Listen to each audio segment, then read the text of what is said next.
Welcome to another episode of Chamber Champions, proudly sponsored by nobody at the present time, but you could become a sponsor of this segment if you so choose. We're here at the Clear Lake Area Chamber in our studio. We're talking with Dennis, and we're going to talk about Toastmasters and the club particularly here.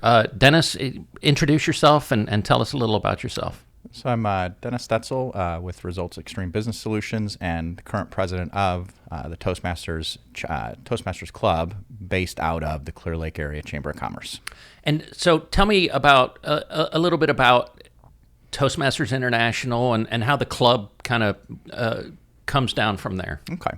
So Toastmasters International, as it alludes to, is an international organization that essentially provides people with leadership opportunities and speaking opportunities and just helps grow and develop talent, whether you're at your beginning phases of speaking publicly or if you're a seasoned veteran.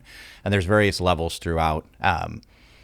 Each club has its own, I'll call it personality, and it has its own glue or adhesive that kind of pulls people together. So whether that's like regional or company-based or some sort of other affiliation, this particular club, so we are members of Toastmasters International, but the Clear Lake Area Chamber, the glue that holds us together, or that demographic that holds us together, is the fact that we're all members of the Clear Lake Area Chamber of Commerce. So while some clubs may be affiliated to a school or an organization or a geography, we're held together through the business community that exists here in Clear Lake. And it sounds like the primary reason for Toastmasters is to develop your public speaking skills. Is that correct? It is. It's public speaking and leadership. So our mission statement that we repeat at the beginning of every single meeting is we empower individuals to become effective communicators and leaders. So, not everyone is looking to become a public speaker, but having that forum to go and speak publicly and interact with, especially here in Clear Lake as members of the Chamber of Commerce, interacting with these other business leaders. So, that mission, we empower individuals to become effective communicators and leaders. It's in alignment, direct alignment with international, but I think it resonates a lot more here because of our affiliation with the Clear Lake Area Chamber of Commerce. Yeah, and I think public speaking is one of those things that if you were to ask people in the business world, what are your top fears, that always seems to be at the top of the list. So tell me, if somebody were wanting to overcome that fear and they decided to join the Toastmasters here, what could they expect? So you'd come and you'd visit and just see if it was a good fit. And then once you make the decision to join, because it's a mature organization, it's what's called Pathways. And so the Toastmasters International organization has websites and it has a framework where you would log in, and let's say that you want to become a motivational speaker. There's a pathway that takes you from your icebreaker all the way through to a level 5 project with milestones and modules and projects that lead you up to that point. But you don't necessarily have to become, something as highly aspirational as a motivational speaker. It could simply become, to hone your skills at providing instructional direction. There's a pathway for that.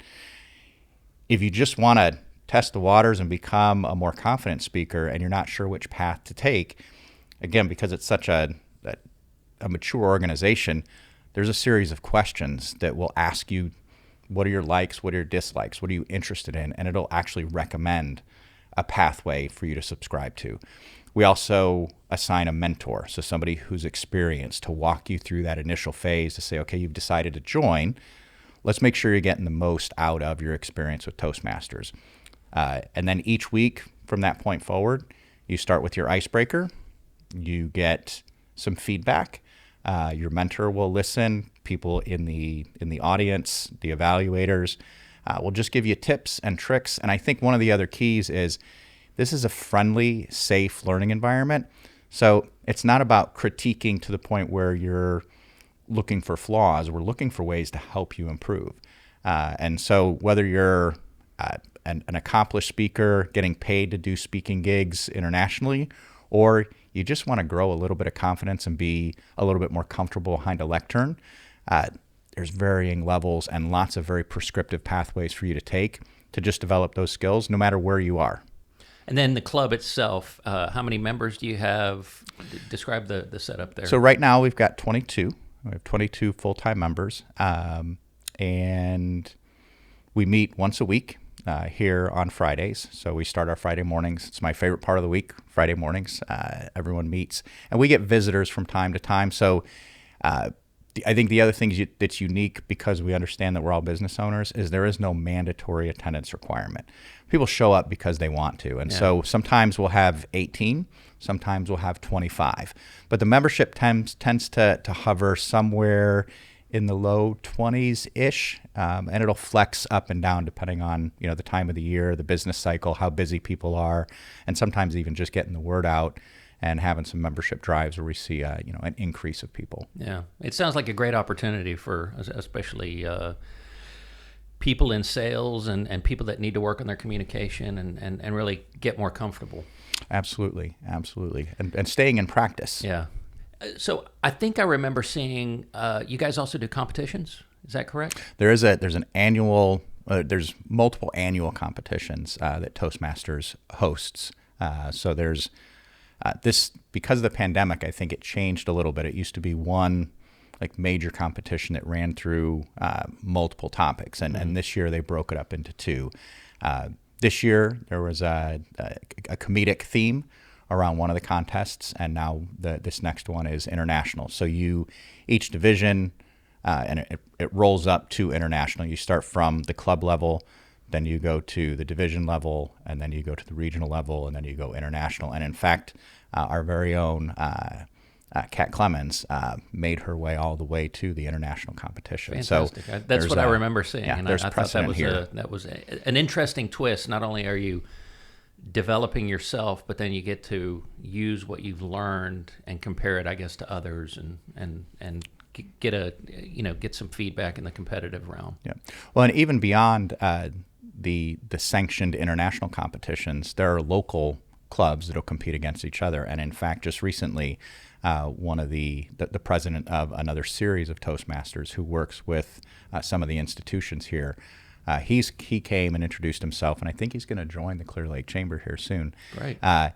He asked us to come and work with his other chapters, his other clubs, and do a debate or a speech contest. So there's friendly competition, and it really is just in the interest of honing your skills and gaining different experiences behind the lectern. Yeah. No, it's fantastic. Sounds like a fantastic opportunity. It's my chamber month, so I'm hoping you get an influx of people at least to check it out. That's every Friday at 9 a.m.? Every Friday at 8 a.m. 8 a.m. From 8 to 9. We tend to get here a little bit earlier just to do some networking. And again, because it is a chamber of commerce, we mix a fair amount of networking in, before and after. It's also a great way to take advantage of the Chamber of Commerce. I learn more. So going back to the structure of the meeting, before we leave, we do Toastmasters announcements, and then we do chamber announcements. So it's a great way on a weekly basis just to stay plugged in and see what's going on out there in the community. Where are the ribbon cuttings? What are the events that are being hosted by the chamber? And typically you have kind of the who's who of the chamber represented there. People who've been around for a while, who chair committees, who chair different board positions, and they're really in the know. So it's a great way to plug in, not just into Toastmasters International and help empower yourself to become a more effective communicator and leader, but it's a great way to stay plugged into the chamber and the business community because of that cross-pollination between the two orgs. Well, and it truly makes your members and the members, it makes them chamber champions because they're in the know, like you said, and they're more involved than most. Absolutely. So, communication is kind of a two-way street. So you guys also help on the listening side. So describe that for me. Absolutely. So within the agenda, and we do follow an agenda every week, within the agenda there are specific roles, and two of the critical roles, which represents 3 points on the agenda, is the general evaluator and then typically 2 specific evaluators of speeches. So we typically have 2 people who give speeches, and then those have individual evaluators and then a general evaluator. And the role of the evaluator is to provide some sort of objective critique in order to give feedback to the speaker. and in order to give feedback to the entire group as far as how the meeting went. Now, what that requires is listening skills. So Toastmasters isn't just about your speaking ability, but what is your ability to actually listen and provide critique? And so it is that two-way street. So not only are you listening and evaluating what the person is saying and giving and providing feedback, but it also provides insight into, like, again, being the Chamber of Commerce. Like, what are our customers saying? What are the listening skills that we can be applying in our own businesses? And it is really consistent. There's definitely a direct mapping in terms of that evaluator role and that listening role and honing the listening skills. And the general evaluator, so in addition to giving individual feedback on a speech, the general evaluator throughout the meeting collects what's called listening questions. So each of the different roles, whether it be the president, words of wisdom, there's something that we call a joke master, the speeches, all throughout, the general evaluator is collecting listening questions. And then at the end, asking those listening questions as part of the evaluation to determine, are we paying attention? Are we leveraging our listening skills? And it's really interesting to see, some of these listening questions, little nuances that perhaps we didn't pick up on, but those are typically the finer details that we should be listening for. And it helps the whole group kind of develop those listening skills a little bit more each time that they go and participate or take on that role, but also just being part of that forum. Yeah, it's closing the communication loop, and really, you're right. You have to have both in order to succeed in business. What other kinds of activities do you do that help people along this journey? So one of the most interactive roles is called table topics. So table topics is, if you've ever seen Whose Line Is It Anyway, it's something similar where the table topics master comes up either with a theme, a question. We have a card box that has canned questions inside. Sometimes there's role play, but it's the role of the table topics master to come up with a topic or a question, and then you don't know, if you're in the audience, whether or not you're going to be selected. And so at the drop of a hat, you could be presented with the opportunity to come up in front of the room and be asked a question. And the expectation is that you're going to think on your feet and you're going to respond to it. Now, again, this is a friendly learning environment, so there is no right or wrong answer. It's just an opportunity for you to think on your feet, given a topic that you may not have ever heard of or contemplated before. And it really is in terms of leadership, especially in a business context, you start to build that muscle memory, right? Yeah. You start to build the muscle memory that says, I need to respond to something without the so all of the filler words. And when you use them and you get critique and feedback, you start to become more conscious and aware that, in a tough situation, my filler word or my filler phrase is so, which becomes offsetting sometimes when you're in front of a customer. Yeah. So we've covered listening skills. We've covered, obviously, speaking. What do you guys do to encourage the leadership growth? Well, it's the Toastmaster role. So I'm the president. I get to kick off the meeting and I get to close the meeting. But the most critical role in the Toastmasters meeting is actually the Toastmaster, and that rotates. And you sign up for your either volunteer or your voluntold from time to time that you are the Toastmaster. And really what that is, that's leading the entire meeting. So the president hands over to the Toastmaster, and the Toastmaster walks through the entire agenda. Now, it's not as scary as you think it might be, because everything in Toastmasters has a template. There's a guide. If you Google any role, especially the Toastmaster, there's the standard agenda, there's tips and tricks, but you are now put in a position, that leadership role, to direct, lead, guide a meeting, pull people in, introduce them, and make sure that the meeting flows and provide some sort of insight into the theme. And that, of all of the roles, that is the most critical. That is the leadership role.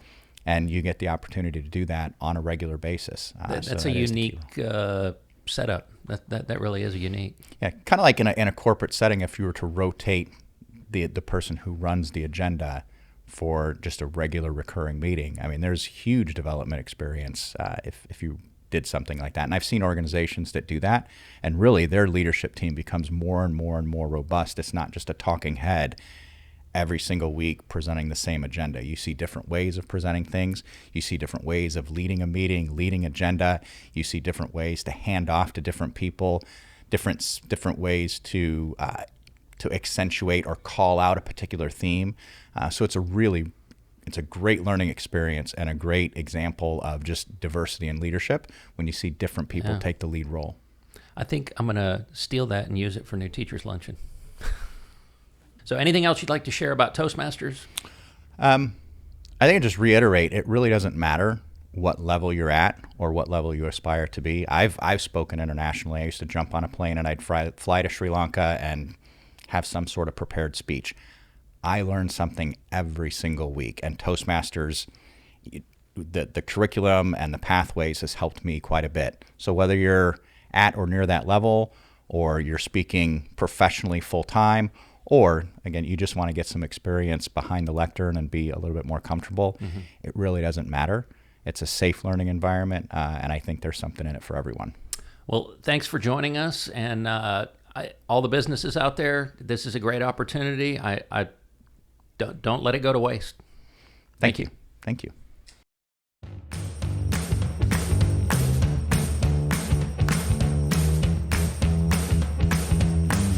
Check.